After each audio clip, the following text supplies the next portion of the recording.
Assalamualaikum warahmatullahi wabarakatuh. Halo siswa-siswi semuanya. Berjumpa lagi pada pembelajaran kita hari ini, pembelajaran pendidikan sosiologi bersama Ibu Santi.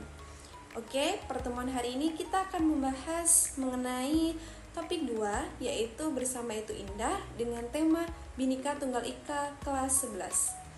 Disimak terus ya pembelajaran kita hari ini. Tujuan pembelajaran kita kali ini, yang pertama, siswa dapat mengidentifikasi proses integrasi sosial yang ada dalam masyarakat sekitar.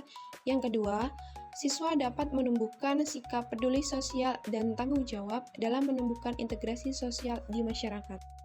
Mungkin dari teman-teman di sini sudah ada yang tahu pengertian dari integrasi sosial itu apa? Nah, Ibu di sini akan menjelaskan sedikit pengertian dari integrasi sosial. Secara umum, integrasi adalah proses bersatunya unsur-unsur yang berbeda di masyarakat menjadi satu kesatuan yang utuh. Nah, sedangkan integrasi sosial kini menjadi harapan bagi masyarakat majemuk seperti bangsa Indonesia. Integrasi sosial juga sebagai sarana pemersatu bangsa Indonesia dengan beragaman suku bangsa, agama, ras, dan budaya. Dalam integrasi sosial ini ada syarat terwujudnya integrasi sosial. Nah, syaratnya yang pertama yaitu anggota masyarakat merasa bahwa mereka berhasil mengisi kebutuhan satu sama lain. Nah, yang syarat kedua telah dicapai konsensus bersama mengenai nilai-nilai dasar yang dijadikan acuan utama dalam kehidupan bermasyarakat, berbangsa, dan bernegara. Kemudian syarat yang ketiga, nilai dan norma-norma dasar tersebut telah hidup dan berkembang cukup lama dan konsisten serta tidak berubah-ubah. Syarat yang keempat, masing-masing individu dan kelompok sosial yang berbeda-beda mau dan mampu mengendalikan diri dan saling menyesuaikan diri satu sama lain. Dan syarat yang kelima, selalu menempatkan persatuan dan kesatuan. Dari materi sebelumnya, bahwa integrasi ini juga ada syarat bagaimana terwujudnya integrasi tersebut. Nah, di sini Ibu akan menjelaskan integrasi sosial ini dibagi menjadi 3 bentuk. Nah, yang pertama yaitu integrasi normatif, yang kedua integrasi fungsional, yang ketiga integrasi koersif. Setelah kita memahami pengertian dari integrasi sosial, nah di sini Ibu akan memberikan contoh integrasi sosial yang ada di masyarakat. Yang pertama, integrasi nasional. Integrasi nasional adalah proses penyesuaian unsur-unsur yang berbeda dalam kehidupan masyarakat secara nasional sehingga menghasilkan pola kehidupan yang serasi. Nah, teman-teman bisa melihat bahwa di sini di Indonesia ini terdapat 6 agama yang perlu kita ketahui ya. Kemudian dari integrasi nasional bagi bangsa Indonesia ini adalah suatu proses menyatukan berbagai budaya, suku bangsa, kelompok sosial, agama, aliran, dan kekuatan-kekuatan. Kemudian yang kedua ada integrasi masyarakat. Integrasi masyarakat dapat diartikan sebagai kerjasama dari seluruh anggota masyarakat, mulai dari individu, kelompok, lembaga, dan masyarakat secara keseluruhan sehingga menghasilkan kesepakatan nilai yang sama. Yang ketiga yaitu integrasi bangsa. Nah, integrasi bangsa ini adalah sebuah kesatuan dari berbagai kelompok budaya atau kelompok sosial dalam suatu wilayah.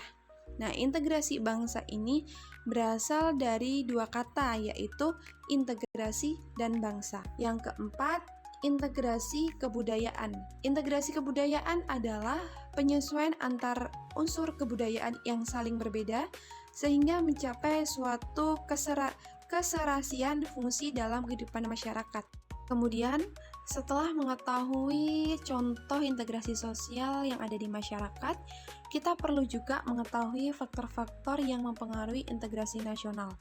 Nah, faktor yang pertama ini, homogenitas kelompok dalam masyarakat yang kemajemukannya rendah akan mudah melakukan integrasi. Kemudian sebaliknya, apabila tingkat kemajemukannya tinggi, integrasinya sulit dicapai. Kemudian faktor yang kedua, ukuran dan besar kecilnya kelompok. Dalam kelompok kecil, penyesuaian akan lebih mudah dilakukan dibandingkan dengan kelompok besar. Yang ketiga, faktor yang ketiga ini yaitu mobilitas geografis. Apa sih mobilitas geografis ini? Mungkin orang sering melakukan mobilitas atau perpindahan geografi, maka akan semakin sulit juga mencapai integrasinya.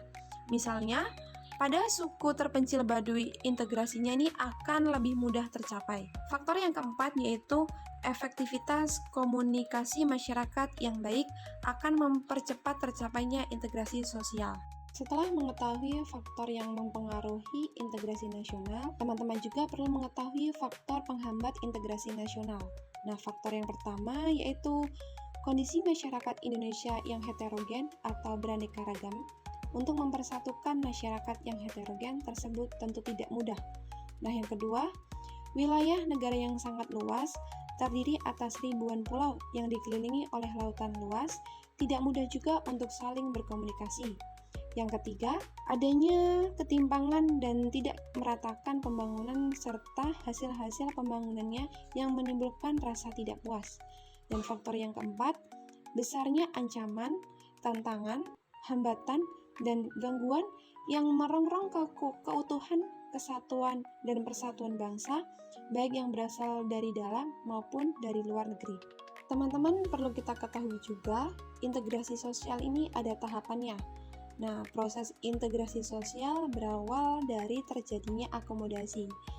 Yang dimaksud akomodasi sendiri yaitu proses penyesuaian dan keinginan berbagai pihak untuk bekerja sama. Tahapan yang kedua yaitu kerjasama. Kerjasama adalah masing-masing pihak berusaha mengatasi perbedaan, mengakomodasi keinginan, harapan, memperkuat kesatuan, baik sikap tindakan dan mental, sehingga mencapai integrasi apabila batas-batas itu tidak ada dan melebur menjadi satu.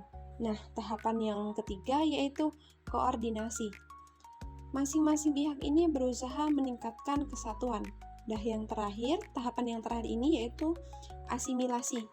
Dari tahapan asimilasi ini, batas-batas yang hilang, integrasi ini menjadi satu kesatuan yang utuh. Baiklah teman-teman, kita sudah ada di penghujung pembelajaran. Sebelumnya kita akan merefleksi kembali. Tadi kita sudah belajar mengetahui pengertian dari integrasi sosial, kemudian syarat terwujudnya integrasi sosial, kemudian ada juga bentuk-bentuk integrasi sosial. Tadi Ibu sudah menyebutkan bentuk integrasi sosial itu ada 3. Kemudian kita sudah mengetahui juga contoh integrasi sosial yang ada di masyarakat, sudah mengetahui faktor yang mempengaruhi, faktor penghambatnya, sampai ke tahap-tahapan integrasi sosial. Nah, setelah kita melakukan pembelajaran kita kali ini, Ibu sudah menyiapkan 4 soal. Di sini 4 soal ini dapat melatih anak-anak atau siswa-siswi melatih seberapa jauh siswa-siswi ini mengetahui, memahami dari pembelajaran kita kali ini. Oke, Ibu akhiri pembelajaran kita hari ini. Wassalamualaikum warahmatullahi wabarakatuh. See you.